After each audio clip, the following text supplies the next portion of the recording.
Welcome back amigos dito sa Walang Preno TV. At ngayon nga po ang ating pag-uusapan ay ang namimiligrong karir ni Vasyl Lomachenko. Pero bago yan, syempre nais ko po munang imbitahin ng mga viewers na ngayon pa lamang napadpad sa teritoryo ng Walang Preno na mag-subscribe at pindutin ang notification bell para mas maging updated sa mga latest dito sa Walang Preno TV. Walang Preno TV.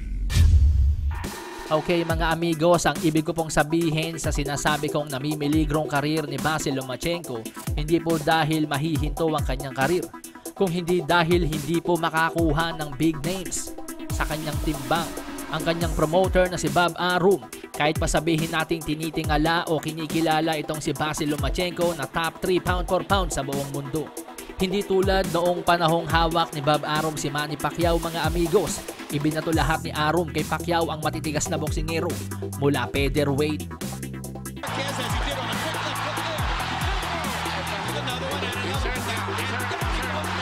light, junior welterweight,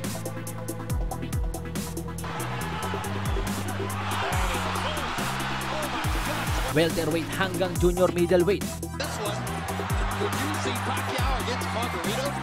No, and he himself said this could be the end of the fight here. Cody Weeks has a tough decision.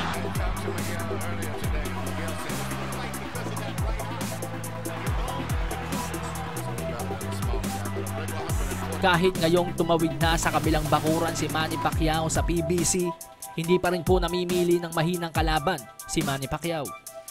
Isa sa mga nakikita kong problema ng Top Rank ngayon mga amigos ay tila yung mga kampiyon nga po nila ay hindi po isinasagupa ni Bob Arum sa mga bigating boksingero. Tulad na nga po ni Jerwin Ancajas na ang tagal na pong kampiyon sa kanyang dibisyon, ngunit mababa lang ang nakukuhang recognition. Kumbaga yung respect sa kanya mga amigos hindi kasing taas tulad kala Chocolatito, Juan Francisco Estrada, or Sorrong Bisay. At ang dahilan nga po niyan mga amigos ay yung quality of opponents nga po ni Jerwin Ancajas ay hindi nga po kasing taas tulad kala Chocolatito. Ganito rin po ang problema ni Bob Arum kay Terence Crawford. Hindi rin po niya maikasa si Terence Crawford sa mga bigating pangalan tulad nila Errol Spence Jr., Manny Pacquiao. Kaya kahit sabihing number 1 pound for pound itong si Terence Crawford, sa kanyang legacy po ay may malaking butas o malaking question mark. Kaya naman kung ganito ang klase ng problema ni Jerwin Ancajas at Terence Crawford, ganito rin po ang problema ni Vasyl Lomachenko mga amigos. Sa isang interview nga po sinabi ni Vasyl Lomachenko na talagang yung big names ang kanyang kailangan para sa kanyang legacy. Ngunit isa sa mga malaking butas sa legacy ni Vasyl Lomachenko ay nang hindi nga po niya makasagupa ang dating undefeated champion na si Mikey Garcia.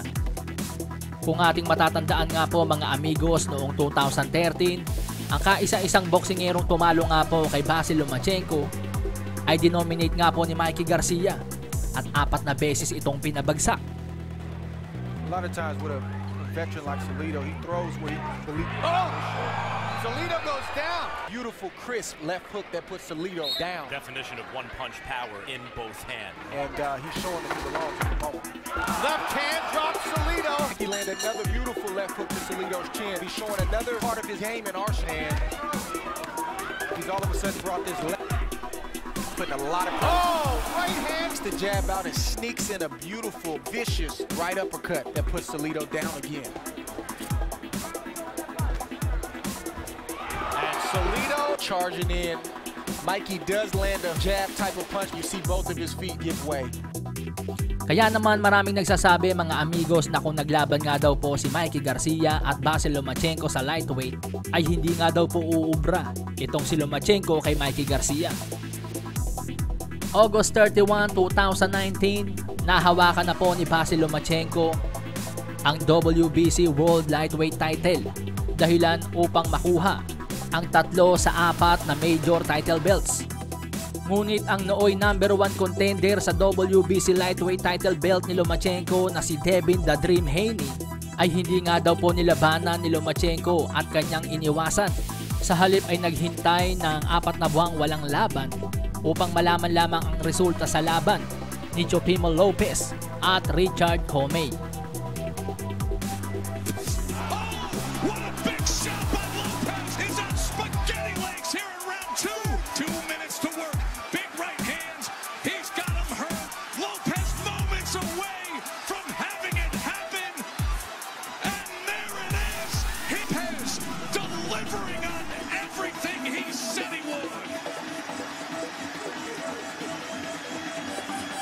Ngunit ngayong nanalo na nga po si Teofimo Lopez kay Richard Comey na tinapos nga lamang po ni Teofimo Lopez sa loob ng 2 round upang maging bagong IBF Lightweight King.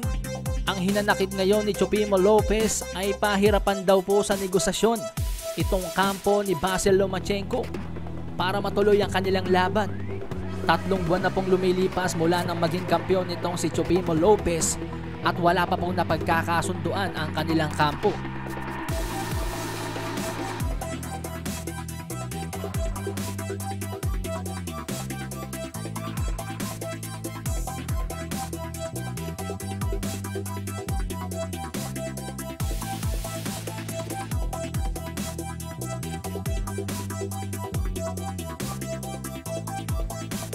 Ngunit sinabi po ni Teofimo Lopez na hindi nga daw po niya aantayin itong si Vasyl Lomachenko kung ayaw nga daw pong lumaban sa kanya. At plano niya nang umakyat ng junior welterweight sakaling hindi matuloy ang kanilang laban ni Lomachenko.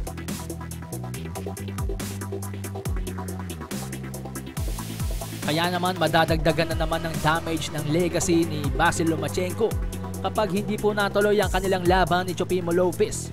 Kasi imagine mga amigos, hindi na nga po niya nakalaban si Mikey Garcia noong undefeated pa. Pati ba naman ang undefeated IBF lightweight champion na si Teofimo Lopez ay hindi niya makakalaban? Kaya naman ang suspecha ng ilan mga amigos, maaari daw yung napakagandang performance na ipinakita ni Teofimo Lopez laban kay Richard Comey ay siyang dahilan kung bakit parang nagdadalawang isip na yata ngayon ang kampo ni Vasyl Lomachenko na harapin itong si Teofimo Lopez. What a big shot by Lopez! It's on spaghetti legs here in round 2. 2 minutes to work. Big right hands. He's got him hurt. Lopez moments away from having it happen. And there it is. Minsan na rin nangyari kay pambansang kamao Manny Pacquiao ang ganitong sitwasyon mga amigos. Kung maaalala po natin, 2009, nakatakda na pong maglaban sana si Floyd Mayweather Jr. at si Manny Pacquiao. Yan na po yung mainit na balita noon. Ngunit ang patulugin ni Pacquiao sa loob lamang ng 2 rounds itong si Ricky Hatton ay nagdemand na po ng kung ano-anong kondisyon itong si Floyd Mayweather Jr. kay Manny Pacquiao. So posibleng may ganitong factor ngayon sa sitwasyon ni Lomachenko at Teofimo Lopez. Pero kung talagang gustong tulungan ni Bob Arum ang legacy nitong si Vasyl Lomachenko, dapat talagang iharap niya sa malupit na boksingero ang kanyang bata. Dahil para sa akin mga amigos, kung hindi po makakalaban ni Vasyl Lomachenko itong si Teofimo Lopez, Devin Haney, Ryan Garcia, Gervonta Tank Davis at Mikey Garcia, sa akin palagay mga amigos mananatiling may malaking butas at question mark sa kanyang legacy.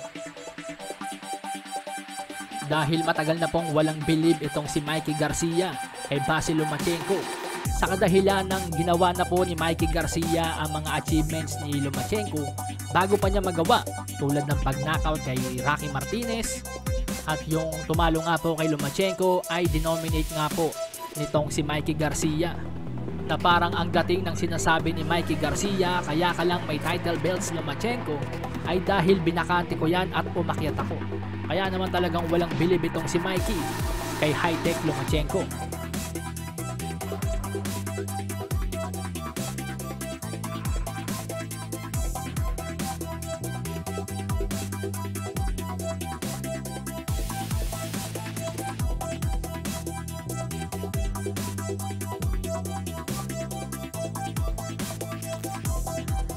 So sa tingin nyo mga amigo, sino kaya ang may kasalanan? Si Bob Arum nga ba o ang kampo ni Vasyl Lomachenko? Ano man ang inyong reaksyon ay welcome yan sa ating comment section. So hanggang dito na lamang po muna tayo. Maraming salamat sa mga tumutok. Hanggang sa muli. Adios amigos. Walang preno baby baby.